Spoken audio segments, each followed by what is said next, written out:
Station. Alors, bonjour tout le monde, bienvenue à cette quatrième partie de révision avec les recettes à Pierrette. Donc, on se demande encore quand est-ce que les recettes vont venir, mais peut-être, on ne sait pas, dans une partie, une autre partie qui viendra dans le futur. Alors, je vous présente tout de suite les consignes. Donc, ici, bon, ça porte sur le chapitre 7 et le chapitre 8, et ça tombe bien parce que c'est ce que vous faites en ce moment, en tout cas, si vous écoutez cette capsule en direct. Donc, la première consigne, c'est d'ajouter une propriété à la classe aliment qui retourne une chaîne, c'est comme ça, qui retourne une chaîne de texte qui contient toutes les informations formatées de façon lisible, par exemple. Donc, le code de l'aliment, le nom, la catégorie, le type d'unité sont pris, la quantité et le pourcentage de rabais. Donc, on va faire ça tout de suite. Je vais partir de la solution précédente, donc de la partie 3, programme.cs. Tout va bien jusqu'à maintenant? Tout le monde m'entend bien et voit bien Visual Studio? Je suis un petit peu en l'air. All right. Donc, ici, on a la catégorie, on a la classe aliment et on veut rajouter une propriété publique qui retourne une chaîne et qui va retourner les informations sous forme de chaîne de caractères. Je vais mettre un petit clavier en ligne. Ça va aller mieux pour programmer. Donc, une chaîne, on va faire un return. Et là, je vais utiliser string format. Donc, string format qui, un peu comme le writeline, nous permet de formater une chaîne de caractères, mais au lieu de l'envoyer à l'écran, elle va plutôt l'envoyer dans une chaîne de caractères, dans un string. Donc, ça s'utilise de la même façon, c'est-à-dire avec des accolades 0 et accolades 1 et ainsi de suite. Mais ici, je vais utiliser un format avec le signe de dollar qui fait qu'on peut, au lieu de mettre accolade 0, accolade 1, on peut directement mettre un nom de variable ou une expression à l'intérieur. Donc, ce qu'on veut en premier, si je me souviens bien, je vais retourner voir l'énoncé. Tiens, pour m'aider, ce que je vais faire, je vais copier-coller ici l'exemple que je vais mettre en commentaire au lieu de toujours tourner d'une place à l'autre. Donc, ici, ce qu'on veut aller chercher en premier, c'est le code. Donc, ça, c'est une propriété qui existe, n'est-ce pas? Et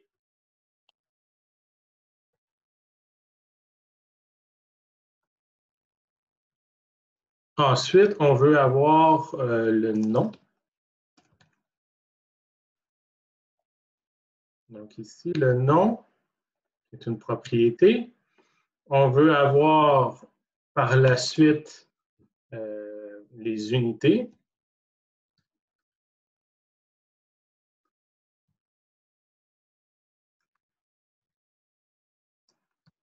Come on, je retourne en français. Les unités, le prix. Ici, je vais utiliser le format currency 2.c pour indiquer de afficher en format monétaire le prix. Donc, ça va utiliser des formats qui sont préalablement configurés dans votre Windows, ici, qui va être en dollars canadiens, avec 2 chiffres après la virgule. Ensuite, on va aller chercher la quantité.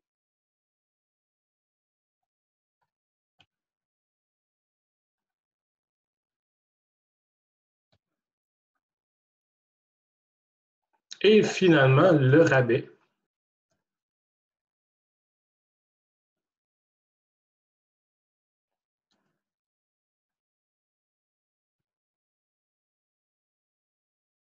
Qu'on pourrait mettre en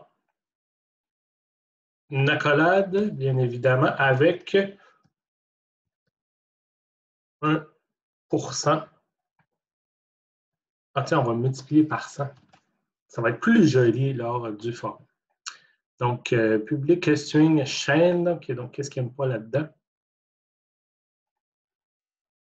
Évidemment, c'est une propriété. Donc, il faut mettre un get.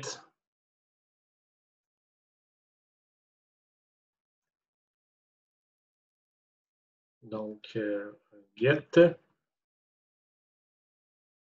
Parce qu'ici, c'est une propriété calculée. Donc, on fait simplement la partie get de la propriété. On ne fait pas de set.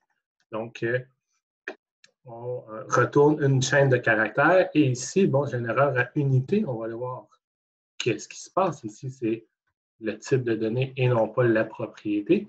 Donc, j'ai programmé ici une propriété calculée avec un get qui retourne une nouvelle chaîne de caractères. Donc, string format, ici, sert à formater une chaîne de caractères, un peu comme si on l'affichait à l'écran, sauf que ça crée une chaîne de caractères et le return va retourner cette chaîne-là. Donc, tout m'apparaît plutôt bien. Donc, je vais retourner dans le programme principal et on va faire un test. Donc, ici, un test, on va aller chercher un élément qu'on créait dans les premières capsules, c'est-à-dire le fameux melon d'eau, maintenant rendu fameux melon d'eau. Donc, je vais faire aliment A égale new melon d'eau, fruit unité. Et dans mon exemple ici, j'avais un prix de 5 $ et une quantité de 200 et un rabais de 0,2. Et là, je vais juste m'assurer que ça vient du bon sens ici. 6 arguments. Effectivement, le rabais ne va pas dans le constructeur. Il faut le modifier une fois créé. Donc, rabais égale 0,2. Et là, qu'est-ce qu'on fait? Bien, on va afficher cette chaîne console.writeLine, donc la chaîne de l'objet A, point, chaîne. Et là, on l'affiche à l'écran. Faites attention, ici, on ne peut pas afficher un objet directement dans le WriteLine, pas pour l'instant en tout cas, parce que l'objet ne sait pas comment s'afficher dans une console. Alors, il faut vraiment aller chercher chaîne et c'est là que la propriété chaîne devient très utile, que ça convertit notre objet en chaîne de caractères. Donc, je vais mettre ça en commentaire, commencer à beaucoup de commentaires, et je vais l'exécuter pour vérifier que tout fonctionne bien. CTRL F5. Alors, je vais vous montrer le résultat ici. Donc, vous voyez bien que ça fait melon d'eau, unité 5 $. Ici, le format monétaire, 200 et 20 qui est le rabais et le code se ferme normalement. Donc, je vais revenir à mon Visual Studio. Tout va bien, tout va bien. Donc, bien joué, bravo, bravo Jean. Merci, merci. C'est plus compliqué que dans le live, Facebook Live qu'on faisait avant. Ben, bref, ici, on a réussi la première consigne qui est d'ajouter une propriété à la classe aliment qui retourne la chaîne de caractères. La deuxième consigne, ajouter une méthode à votre ferme qui reçoit une chaîne de caractères, une chaîne de texte contenant un nom de fichier et qui écrit tout son inventaire dans ce fichier, un aliment par ligne, en appelant la propriété précédente. Donc, ici, on veut prendre les informations de notre objet aliment et on veut les envoyer dans un fichier texte sur le disque dur pour conserver ces informations-là de façon plus permanente que dans la mémoire vive, évidemment. Donc, ce qu'il faut savoir, c'est quand on écrit sur le disque dur, c'est un peu comme si on écrivait à la console à quelques détails près. Donc, ce que je vais faire pour accélérer un peu les choses, c'est que je vais aller chercher mon affiché inventaire qui est ici. Donc,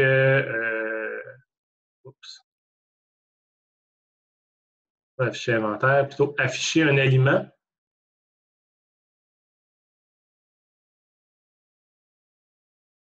Je vais relire mon énoncé. Là. À votre ferme qui reçoit une chaîne d'attente, non, c'est parfait. J'étais bien parti.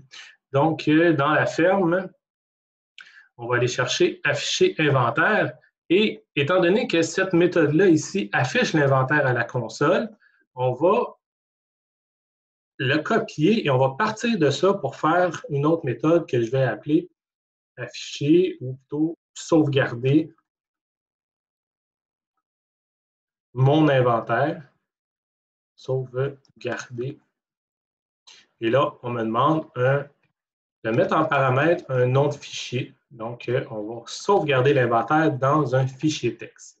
Alors, ce qu'il faut faire pour enregistrer dans un fichier texte, la première chose, c'est de se créer un objet de type StreamWriter. StreamWriter, ben, il ne trouve pas, mais il faut juste inclure le bon I/O. Et ici, on a un petit truc rapide que je vous donne avec le bouton droit. On peut refactoriser ou faire des actions proposées, comme il nous propose ici d'ajouter system.io.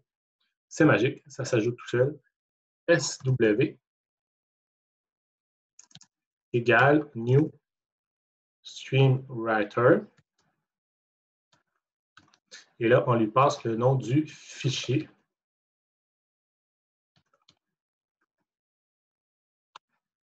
En paramètres. Et le reste est sensiblement le même, parce que pour chaque aliment de l'inventaire, si la case n'est pas nulle, alors on affiche l'aliment. Mais maintenant, au lieu de l'afficher à la console, on va vouloir l'afficher dans le fichier texte. Donc, ça va être sw.writeLine, comme si on affichait dans une console. Et qu'est-ce qu'on affiche dans la console? C'est l'aliment I, point, et là, on va chercher chaîne qu'on vient juste de coder.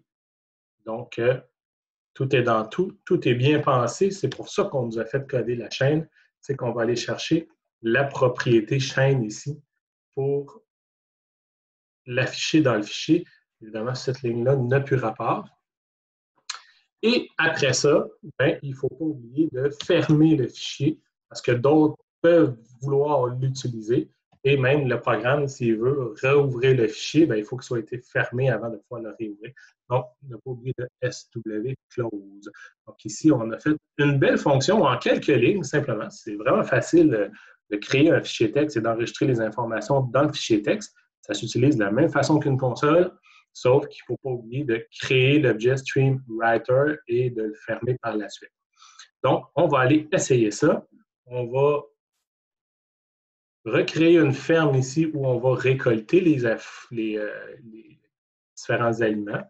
Et ensuite, au lieu de l'afficher à l'écran, je vais faire ma ferme.sauvegarder.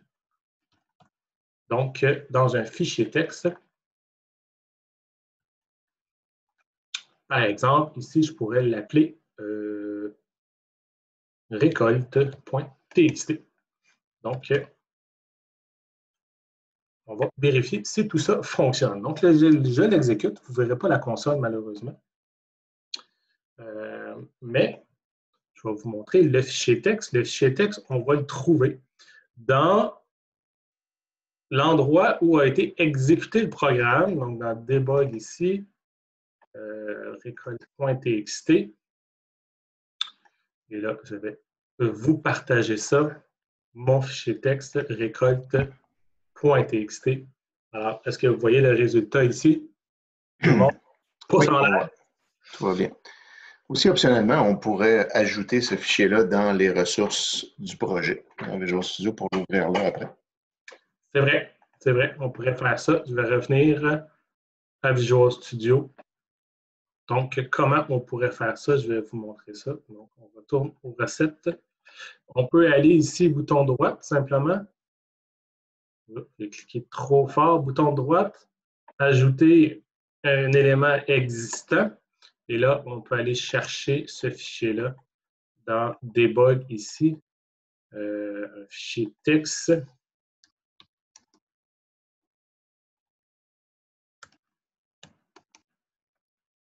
Récolte.txt. On voit que je l'ai déjà exécuté, récolte.txt, qui est ici.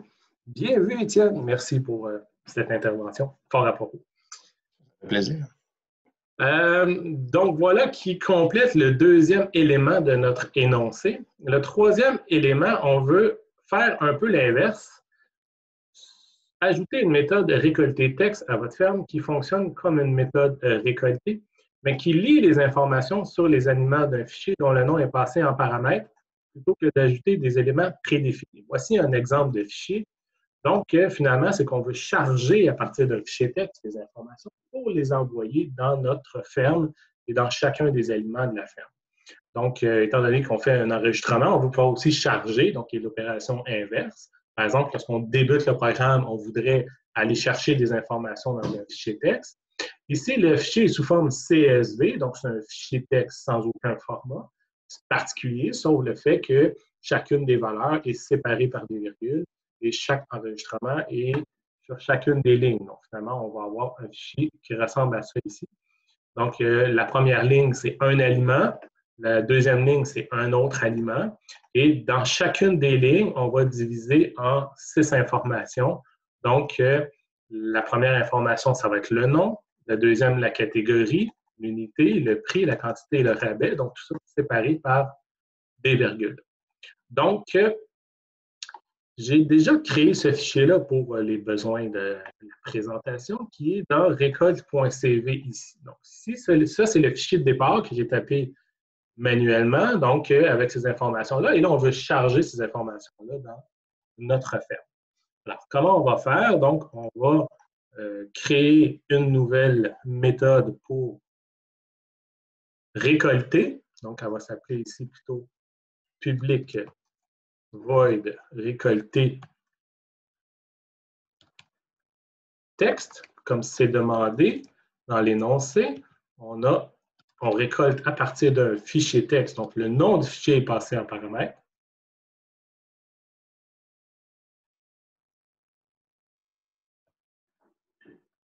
Et là, pour lire un fichier texte, il faut que je me crée un stream reader. Un stream reader. SR égale new stream reader. Et là, on passe le nom du fichier entre paramètres. Donc, StreamReader, qui lui aussi fait partie de system.io ici, mais que j'ai ajouté tantôt là, quand j'ai utilisé mon StreamWriter. Donc, je reviens à mon récolté texte. J'ai créé mon StreamReader. Et là, je dois lire mon fichier tant aussi longtemps que celui-ci n'est pas à la fin du fichier. Donc, tant aussi longtemps que sr.endofstream. Donc, stream, ça veut dire un flux d'informations. Donc, tant que le flux n'est pas terminé, ou finalement, tant que le fichier n'a pas été tout lu, donc, on lit chacune des informations. Et comment on fait pour lire une information dans un fichier? Bien, tout simplement, comme si on faisait un readline à la console. Donc, par exemple, je vais faire string ligne, une ligne d'information égale sr.readline. Interromps un instant, Joanne. Je crois que tu as oublié une négation dans ta condition de boucle. Tant aussi longtemps que sr. Effectivement, merci. Not end of stream. Donc, tant aussi longtemps qu'on n'est pas à la fin du fichier. Merci. Ça change tout, absolument. Donc, deux têtes valent mieux qu'une dans ce cas-ci pour éviter les erreurs. Donc, string ligne égale sr.readline. Donc, on vient lire une ligne ici. Et maintenant, on va aller chercher chacune des informations dans le fichier texte. Donc, je vais reprendre mon énoncé ici. Encore une fois, pour m'aider à programmer, je vais juste copier ici les différentes formations, les informations dans quel ordre ils sont. Donc, le nom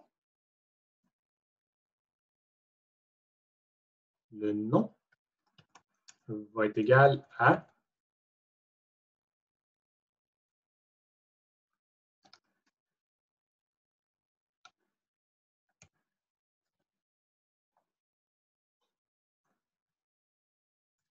youhou! Donc, ce que je vais faire ici, oups, je me passe encore en C++. Donc, je vais aller chercher ma ligne. Et là, comme vous avez appris dans le chapitre sur le traitement des chaînes de caractères, je dois splitter ma ligne ici. Par exemple, si je vais dans mon récolte.csv, cette ligne-là ici, je dois la splitter en 6 morceaux et pour aller chercher chacune des informations. Et la ligne, on va la séparer ou la décomposer avec le caractère virgule. Donc, si je reviens ici, je fais tab égale ma ligne, point split, la fonction split sur les chaînes de caractères qui permet finalement de séparer ma chaîne en divers composants et ça me retourne un tableau de string. Donc, split, et ici, je veux le splitter avec la virgule. Ça a-tu du bon sens, ça? Ça a beaucoup de bon sens. J'en profite pour ajouter un petit commentaire. J'ai vu la grande majorité de mes étudiants se donner le trouble de faire un tableau de caractères pour passer à split. Puis dans ce tableau-là, de mettre uniquement la virgule. Donc, un tableau de caractères, c'est une bonne idée quand on s'attend à avoir plusieurs différents séparateurs possibles. Si on en a juste un, c'est beaucoup plus simple de faire comme Joanne vient de faire, d'en passer rien qu'un directement à split comme ça entre apostrophes.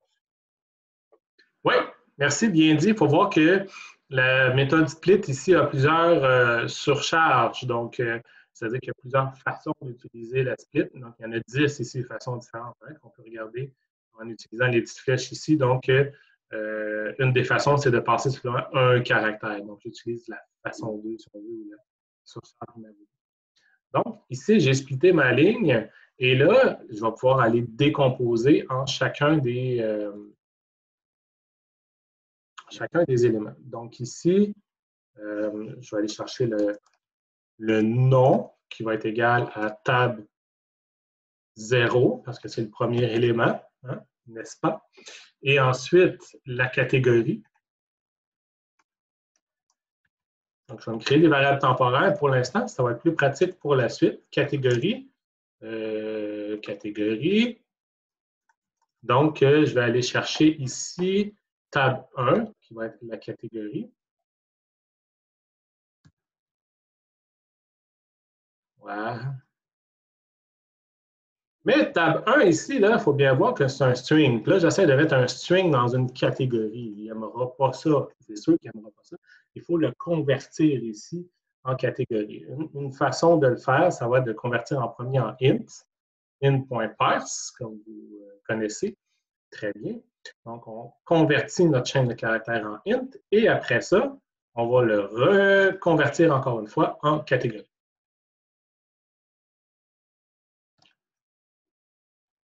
Donc, ça, c'est une façon de faire. Ça veut dire quoi? Ça veut dire que dans le fichier recode.csv, 1 correspond à l'élément 1, si on veut, dans l'énum de catégorie. Et là, si on retourne dans notre programme ici, c'est quoi l'élément 1? Bien, ça va dans l'ordre. Donc, viande, c'est 0, légumes, c'est 1 et fruits, c'est 2.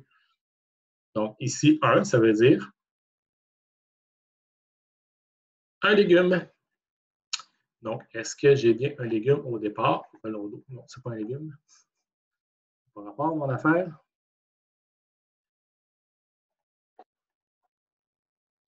Oups, c'est les unités en premier, ouais, excusez.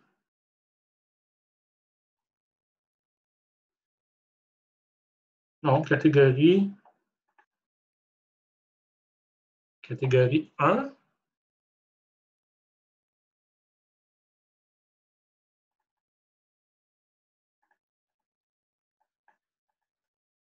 Ouais, ça c'est bizarre. C'est peut-être moi qui me suis trompé en écrivant l'exemple du fichier, ça se peut. Je ne pas pour arranger ça. Ah, on va mettre 2 puis 1 ici. Donc, effectivement, ici, 2, ça veut dire qu'on est un fruit, 0, 1, 2. Et les légumes, c'est 1. Donc, ici, on va corriger un peu le fichier. Étienne me met des petites embûches. Et patate, ici, là, qui est un légume, donc qui est 0, 1, le légume. Mais je vais vous montrer une autre façon, peut-être plus simple tantôt de faire ça. Au lieu d'être mélangé comme ça dans notre numéro de dénum, là. Donc, on va continuer à récolter à lire notre fichier texte. Donc, on a la catégorie. Ensuite, on fait la même chose pour les unités. Unité égale, on va convertir en unité. Int.parse, tab, et maintenant, c'est l'élément à la position 2. Donc, ici, on est rendu ici. Unité à la position 2.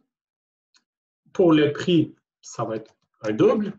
Prix égale double.parse. Tab 3.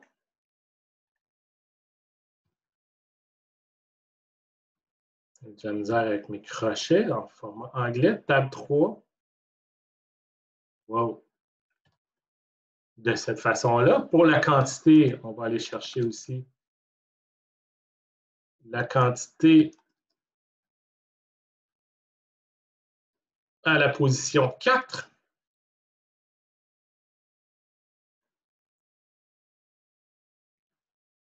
Et finalement, le rabais qui va être un double. J'essaie d'aller trop vite. Parse, point, tab, crochet 5. Donc, on décode comme ça chacun des cases du tableau, finalement, et on les convertit dans le type de données approprié. Et une fois qu'on a tout fait ça, ben là, il faut se créer un aliment. Donc, je vais me créer un aliment. Aliment égale new. Aliment. Et on passe les informations ici dans l'ordre. On peut aller chercher la troisième surcharge, donc le troisième constructeur. Donc, on passe le nom. La catégorie. L'unité.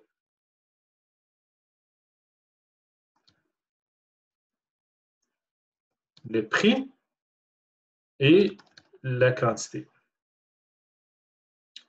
Pour ce qui est du rabais, on a vu qu'il faut le modifier une fois l'objet créé. Donc, le rabais ici va être égal à rabais.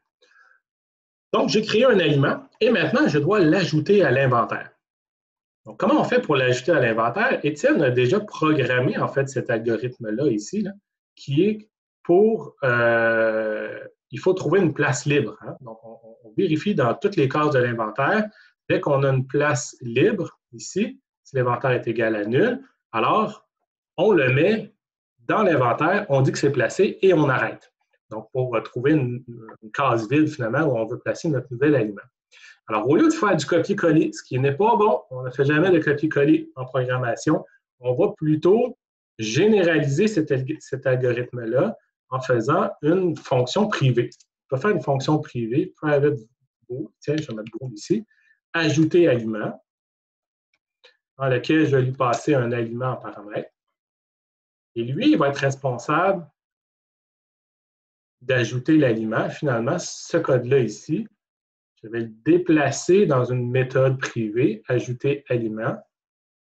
Je vais retourner placer, comme ça, s'il n'y a plus de place dans l'inventaire, ça va me retourner false. C'est pas magique. Enfin, un return placé ici. Donc, au début, il n'est pas placé. Tant qu'on n'a pas parcouru tout l'inventaire ou qu'on n'est pas placé, si c'est nul, alors on place notre aliment ici dans l'inventaire. Donc, on vient ici de sortir cet algorithme-là de récolter. Et là, bien évidemment, ici, dans récolter, on va ajouter aliment pour ne pas briser notre méthode récolter. Et ici, ce qu'on veut rajouter, c'est récolte I. Ou J, plutôt dans ce cas-ci. Donc, j'ai un petit peu réorganisé le code ici de façon à éviter du copier-coller et éviter du code qui se ressemble trop. Donc, ici, je vais pouvoir tout simplement ajouter, utiliser ajouter élément. Et on ajoute notre aliment ici. Donc, on ne va pas refaire, là, réinventer la roue, quelque chose qu'on a déjà fait auparavant. Ajouter élément. Ou aliment, plutôt. C'est un excellent réflexe. Bravo. C'est quelque chose à retenir, ça, les amis. Quand on se retrouve à faire du copier-coller, on devrait se demander, est-ce que je ne pourrais pas plutôt faire une fonction? Donc, bravo, joueur. Absolument. Copier-coller, c'est rarement une bonne idée. Donc, ici, qu'est-ce qui manquerait? Qu'est-ce qui manquerait? Tout simplement de fermer notre fichier une fois qu'on a fini de l'utiliser. Et je pense que si on a pas mal fait le tour, on va essayer de faire un test dans notre programme principal pour voir si ça fonctionne. Donc, au lieu de récolter normalement, on va plutôt faire ma ferme point récolter à partir d'un fichier texte ici qui se nomme récolte.csv.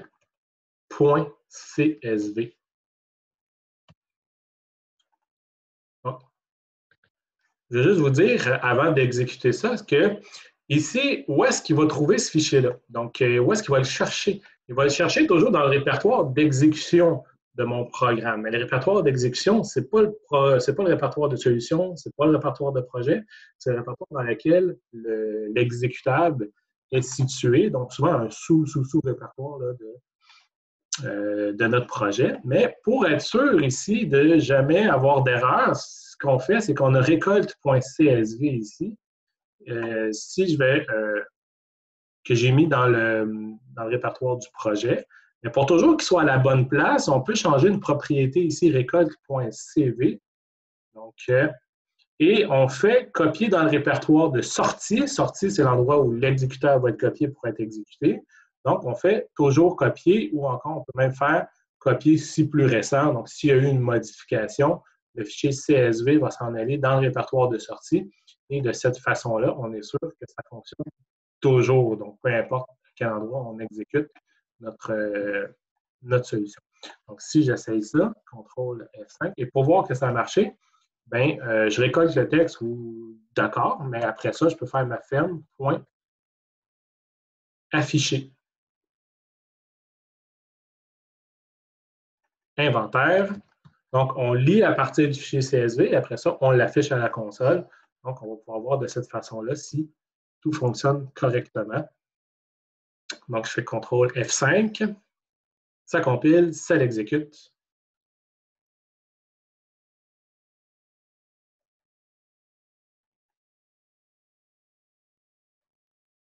Et là, il n'a pas l'air de fonctionner. On va aller voir ce qui se passe. Je vais déboguer.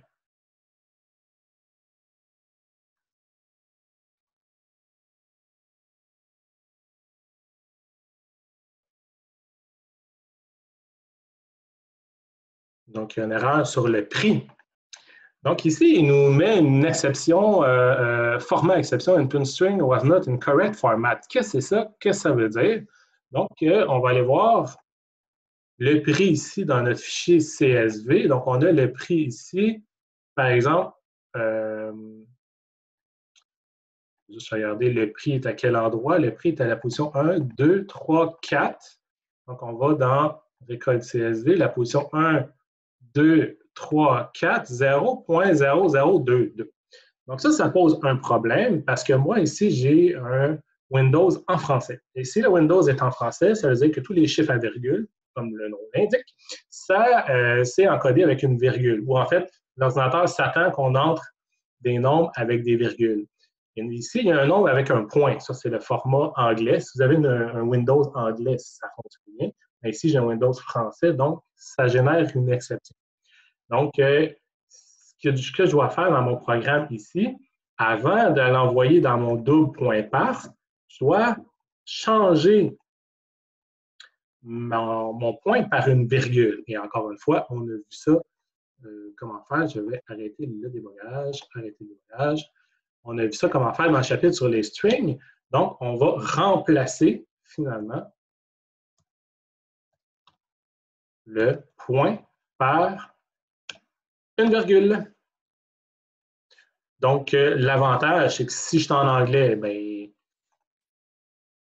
le point va être remplacé par une virgule. Si je suis en français, bien, il y a déjà une virgule, donc il ne sera pas remplacé. De toute façon, ça ne marche pas parce que les champs sont séparés par des virgules. Donc, ici, il faut vraiment que dans le fichier texte, on ait des points et on remplace ça par des virgules pour que ça puisse fonctionner dans un Windows français. Donc, ça va marcher si vous êtes en anglais, mais en français, ça ne marchera pas. Donc, je fais la même chose avec mon autre double ici.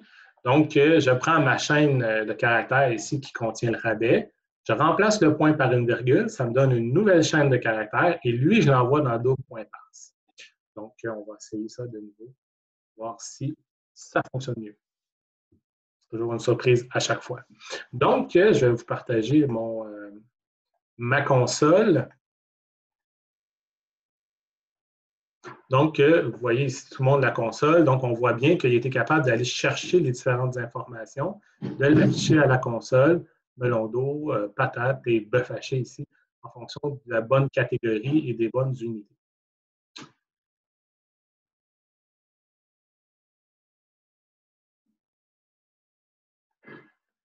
Oups, j'aurais pas dû faire ça comme ça. On va revenir en notre Visual Studio. Et là, tantôt, avec tout ce méli-mélo, est-ce que ici, par exemple, légumes est à la position 1, fruits est à la position 2. Si jamais j'échange ça, par exemple, je me dis, OK, fruits, je vais l'amener ici de cette façon-là, on conviendrait que là, tout vient de changer. Là. Les informations qui sont dans le fichier texte sont par rapport à la position de mes éléments dans l'enum. Et ça, c'est un peu dangereux. Donc, ça veut dire que là, tous mes légumes deviendraient des fruits et vice-versa. Donc, toutes les informations seraient plus valides à ce moment-là.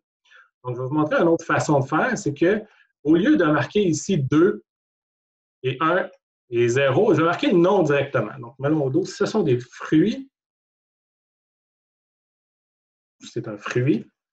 Patate, c'est un légume. Et bœuf haché, c'est de la viande. Et là, ce que je vais faire, ça va changer un peu ma façon de procéder dans le décodage de l'information. Donc, si je retourne ici, pour la catégorie, je vais utiliser, au lieu d'un int parse, regardez bien ça, je vais utiliser un enum parse. Enum parse ici. On lui dit ici, bon, de quel type de données tu veux convertir ta chaîne de caractères. Donc là, il va vraiment aller chercher le nom de l'enum et non pas le numéro. Le numéro, on n'aura plus besoin. Donc, on va aller chercher le nom de l'enum, un type, finalement, type of. Là, la syntaxe est un peu barbante, mais ici, on va chercher ce qu'on veut, c'est un type de catégorie, type of catégorie. En deuxième position, c'est la chaîne de caractères. Donc, vous voyez, j'ai remplacé mon int parse par enum parse. Je lui ai dit, je veux que tu prennes la chaîne et que tu l'interprètes comme étant une catégorie et que tu vas la convertir en un entier, et en un objet, en fait, et ensuite, il faut la reconvertir en catégorie pour l'envoyer dans catégorie. Donc, juste avec ce petit changement-là, au lieu d'un int parse, je fais un enum parse, et en mettant dans mon CSV vraiment le nom de l'enum et non pas la valeur int ou la valeur qui est sous-jacente à chacun des éléments de l'enum, mais vraiment son nom. Donc, ici, ça devrait fonctionner aussi bien. Et pour le prouver, je vais l'exécuter encore une fois. Et là,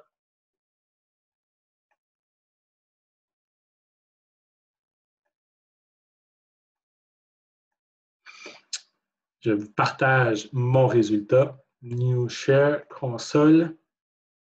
Donc, vous voyez comme résultat ici, bon, la première ligne, ça c'est l'aliment qu'on avait créé au départ, ça par rapport. Mais melon d'eau est un fruit, patate est un légume, bœuf haché et de la viande. Donc, de cette façon-là, ça permet d'éviter les bugs et c'est beaucoup plus flexible. Donc, parce qu'on se fie sur le nom de l'enum et non pas le numéro qui est en dessous. Qu'est-ce que tu dis de ça, Étienne? Ben, c'est une excellente solution. Je n'avais initialement pas utilisé ça parce que... Attends. Ben, moi je me vois comme étant... On pourrait faire la même chose ici avec les unités. Hein? Donc, les unités, on pourrait aussi bien faire la même chose. Là, c'est avec un enum parse au lieu d'un in parse. Donc, si je continue l'énoncé, tout le monde me suit? Ça va bien jusqu'à maintenant? C'est merveilleux. Oui, juste Étienne qui essaie de parler, mais qu'on ne l'entend pas. Ben, moi, je m'entends. Donc, on est rendu où dans notre énoncé? Donc, on a fait le numéro 3, ajouter une méthode récolter texte qui lit le fichier CSV. Pourquoi ne pas inclure le code de l'aliment? Bien, parce que le code, on peut toujours le calculer à partir des informations qui sont déjà là, tout simplement. Ça ne sert à rien de mettre le code dans le fichier texte parce que le code est calculé à partir des informations sur une propriété calculée. Maintenant, modifiez votre méthode de récolter texte pour qu'elle envoie une exception de type exception. Donc, ici, on veut gérer les cas d'erreur possibles. Qu'est-ce qui arrive si dans mon fichier texte, dans récolte.csv, si au lieu d'un 2 ici, j'ai un A, donc ça n'a pas rapport.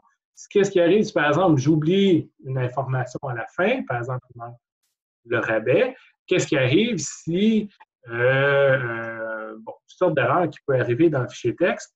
Il ne faudrait pas que le programme plante. Il faut que le programme soit assez solide pour détecter ces erreurs-là, agir en conséquence, réparer les erreurs quand c'est possible. Sinon, bien, au moins avertir l'usager qu'il y a quelque chose de problématique avec le fichier texte.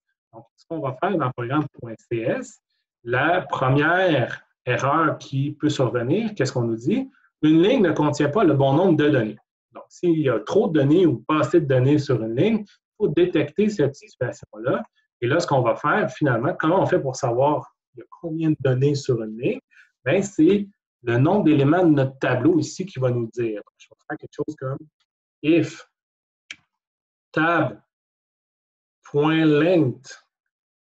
n'est pas égal à 6, parce qu'il y a 6 informations par ligne. Donc, si ce n'est pas égal à 6, il y a un problème, et là, ça ne me sert à rien de continuer. Là. Donc, je vais thrower une exception, je vais lancer une exception. Donc, c'est le mot-clé throw, une exception. Donc, ça va être throw new exception, une nouvelle exception. Donc, exception, c'est une classe qui est là, qui est faite pour générer ou pour créer des exceptions et gérer les exceptions. On pourrait lancer n'importe quel objet, mais ici, on va utiliser la classe qui est déjà faite pour nous, la classe exception. Et là, je mets en paramètre un message d'erreur. Donc, par exemple, ici, ligne invalide. Donc, il n'y a pas assez d'informations sur une ligne. Je lance une exception. Et là, ce qu'il faut savoir, c'est que quand on trouve une exception, la méthode en cours s'arrête. Donc, ici, là, ça va si on lance l'exception, automatiquement, on va sortir de récolter texte et on va revenir à l'appelant. Si l'appelant ne gère pas l'exception, ça va remonter comme ça jusqu'au main. Et si le main ne gère pas l'exception, ben là, ça arrête sa plante. Donc, c'est ça une exception non gérée, finalement. Donc, ici, on va générer nous-mêmes une exception et après ça, dans le programme principal, on la traitera. Mais ici, on lance une exception si le nombre d'éléments n'est pas valide. Moi, ici, j'ai un beau chiffre magique là, dans mon code. Évidemment, une constante serait plus appropriée ici pour le nombre d'éléments par ligne.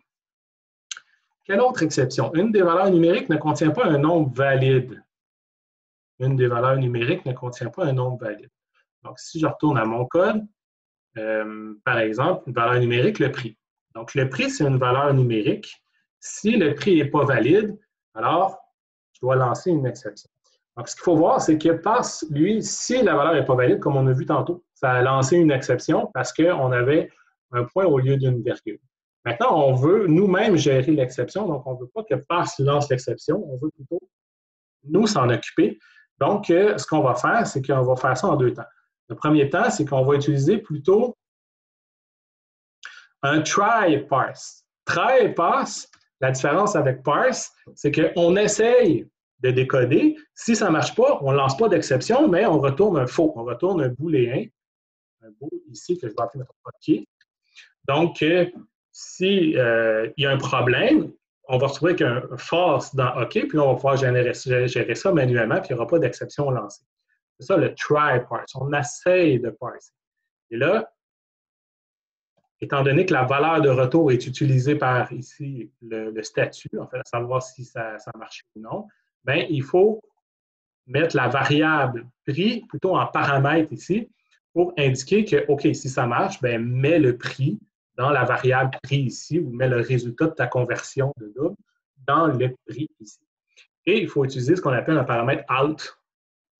Ça veut dire quoi un paramètre out? C'est un peu comme un paramètre par référence. Hein. Par référence, c'est que ça permet à la méthode d'écrire dans cette variable-là et la valeur va revenir dans le prix ici, finalement. C'est que prix, au lieu d'être passé par valeur, comme vous le savez déjà, c'est passé par référence. Donc, les modifications qui vont être faites sur le paramètre prix à l'intérieur du try parse va se répercuter dans la variable prix. Donc, ça devient une variable en deux sens, là, en intrant, extrant en même temps. Sauf que là, ici, on peut utiliser aussi l'autre mot-clé qui s'appelle out. Parce que si on met ref, ici, on va avoir un problème, qui est le suivant. Donc, je fais ça comme ça. Donc, il nous donne une erreur, c'est que si on passe par référence, étant donné que c'est aussi un paramètre intrant, mais il veut que prix soit initialisé. Bon, ici, on pourrait l'initialiser, mais on sait très bien que prix, c'est try parse qui va l'initialiser. Donc, ici, on met un out. Finalement, c'est comme un ref, mais qui ne vérifie pas si la variable est initialisée ou non. Donc, out, c'est un paramètre en sortie. Ça veut dire que la chaîne va être convertie en double et va être inscrite le résultat dans prix. Et il va retourner un true ou un false pour indiquer si ça a marché ou non. Donc, si ça n'a pas fonctionné, if not OK, si c'est un false, finalement, surtout ne faites pas une affaire de même. J'en vois encore qui me font ça, là, if OK égale false. On fait if not OK. Si ce n'est pas OK, on fait un show. Show new exception. Et là, on va pouvoir écrire quelque chose comme prix invalide. Donc, au lieu d'un parse, on utilise un try parse si on veut contrôler la gestion des exceptions. Donc, on lance une nouvelle exception, prix invalide. Et là, on va faire la même chose avec tout ce qui est numérique, là, c'est ça qui nous est demandé. Donc, la quantité. OK égale try parse, virgule, quantité. En out.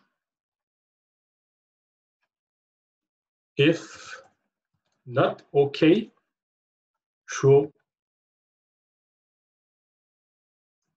une nouvelle exception. Exception.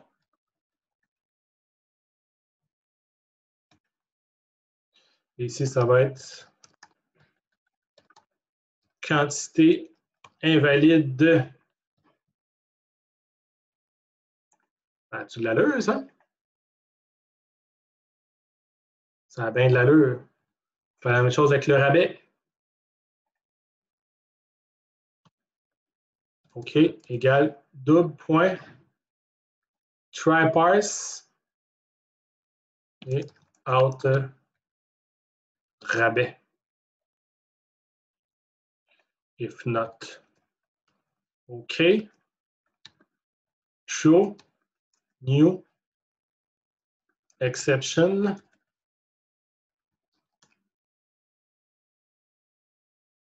Rabais invalide. Donc, une fois qu'on a fait ça, voilà, on a testé finalement tout ce qui est numérique avec des try parse plutôt que des parse. Si on va voir un autre énoncé, le prix ou la quantité sont négatifs. Bon, le prix ou la quantité sont négatifs, ça c'est assez facile à faire. Donc ici, où est-ce que j'ai pris mon prix, où est-ce que j'ai chargé mon prix, je vais simplement rajouter un autre test. Si le prix est plus petit que 0, show new exception, prix négatif. Point d'exclamation. Même chose pour la quantité. C'est un peu paresseux, je vais faire un copier-coller. Si la quantité est négative, alors quantité négative. Donc, vous voyez ici que, en fait, ce qu'on est en train de dire, c'est que s'il y a des erreurs comme ceux-là, ça ne sert à rien de continuer plus loin. On ne peut pas créer d'aliments avec un prix négatif. On ne peut pas créer d'aliments avec une quantité négative ou avec encore un prix que je ne suis pas capable de lire ou qui a pas assez d'informations. Donc, finalement, on est en train de mettre des tests, puis on va souvent parler des. Qu'est-ce qu'on fait s'il y a une erreur? Bien, c'est ça, on lance des exceptions et après ça, on va les gérer. Donc, est-ce qu'il y avait d'autres exceptions? Ah, le rabais n'est pas entre 0 et 1 inclusivement. Finalement, c'est sûr qu'un rabais de 200 %, c'est un super bon rabais et en plus, tu te fais de l'argent quand tu achètes des choses. Donc, on va interdire les rabais qui sont autres qu'entre 0 et 100 %. Donc, je vais simplement faire si mon rabais est plus petit que 0 ou, là, il faut que je trouve mon sur le clavier français, ça me gosse, rabais est plus grand que 1. On va lancer une nouvelle exception. Rabais invalide. Tadam! Donc, on a lancé ici les différentes exceptions. Et là, on peut essayer ça. Encore une fois, c'est mieux de tester au fur et à mesure. Donc, par exemple, je vais aller mettre une erreur volontaire dans mon fichier CSV. Ici, 1, 2, 3, 4, 5, 6. Donc, par exemple, si j'enlève le dernier élément, donc je n'ai pas assez d'éléments, j'exécute ça, je fais 5. Et là, ça nous dit, je vais vous montrer, c'est fort intéressant.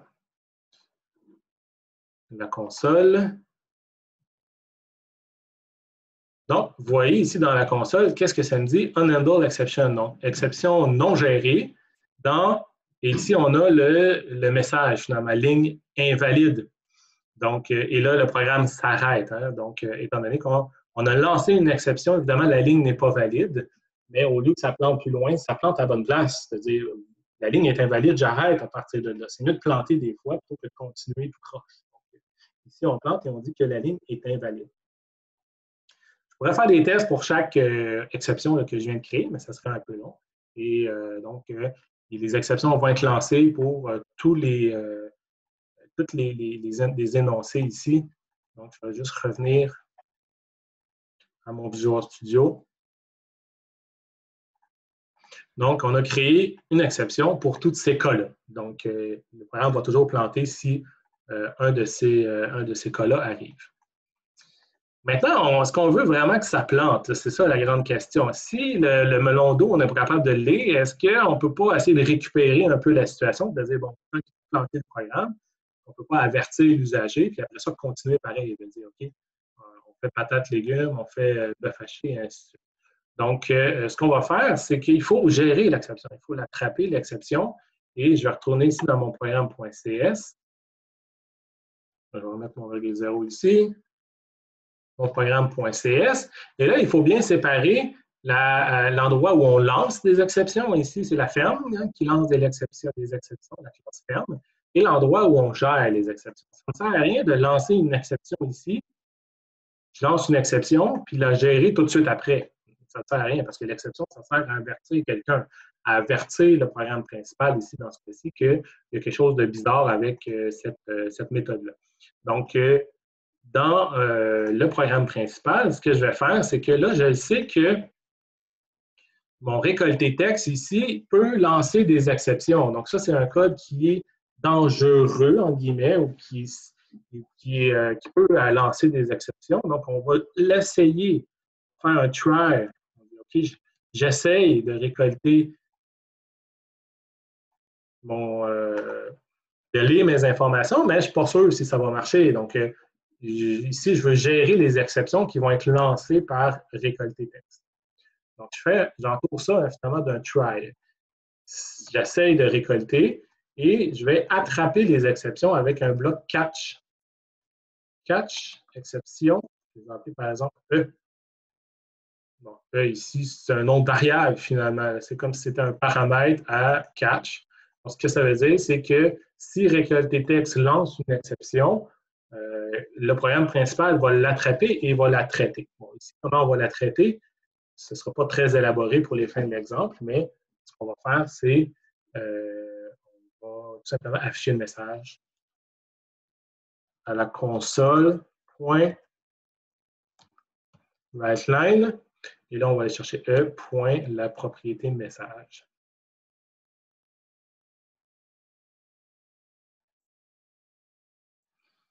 Donc, ici, finalement, on ne fait pas une grande gestion des exceptions, on fait juste afficher le message à la console. Donc, on va voir ce que ça va faire comme différence. Par exemple, je crée une exception dans le bœuf haché si on a, je vais mettre un rabais de 1,15, donc un rabais plus grand que 1 finalement. Donc, il devrait se poser, lancer une exception. Si j'exécute ça,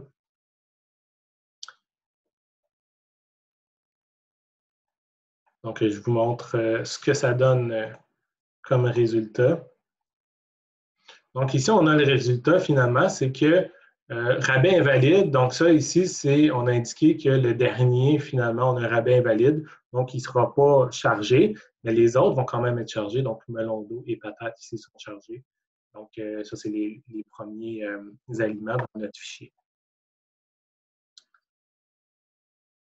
Donc, bon, j'ai encore fait la même affaire. si je reviens à mes recettes à Pierrette, donc on retourne dans l'énoncé et on voit ici qu'on a fait le numéro 5, faire en sorte que votre main attrape les exceptions lancées par la ferme lorsqu'ils appellent récolter texte, de façon à ce qu'ils ne plantent pas, affiche l'erreur et affiche ensuite tout de même l'inventaire de la ferme. Constatez-vous si l'erreur est sur la dernière ligne. Si c'est sur la dernière ligne, bien, on change quand même les éléments, les aliments qui sont sur les lignes précédentes. Voilà, en une heure, bien rondement menée, ça fait le tour de cette révision là, des chapitres 7 et 8. Est-ce que ça va? Étienne, as-tu quelque chose à rajouter par rapport à cette révision? Mélissa, ici, nous envoie un pouce en l'air. Étienne, non? Rien à rajouter. Donc, merci. Merci d'avoir été là. C'était merveilleux, Joël. D'avoir participé à. Toi, tu m'entends pas? Étienne, oui. Tu m'entends-tu finalement? Ah, voilà. Étienne semble avoir des problèmes avec son micro. Parce que donc, tout le monde m'entend pas. Donc, est-ce que dans le chat, peut-être, il y a des choses intéressantes? C'est le moment de parler dans ton dos. Alors, je trouve que Joël n'est pas un super bon prof. Là. Je suis vraiment bien meilleur que lui. C'est pas vrai, tout le monde. Ouais, c'est cool. Là. Ça marche. Ben, merci à tous d'avoir participé à cette révision. Et la révision, ben, je vais la mettre en ligne sur Moodle. Donc, vous pourrez la revoir autant de fois que vous le désirez. Au revoir. Bye.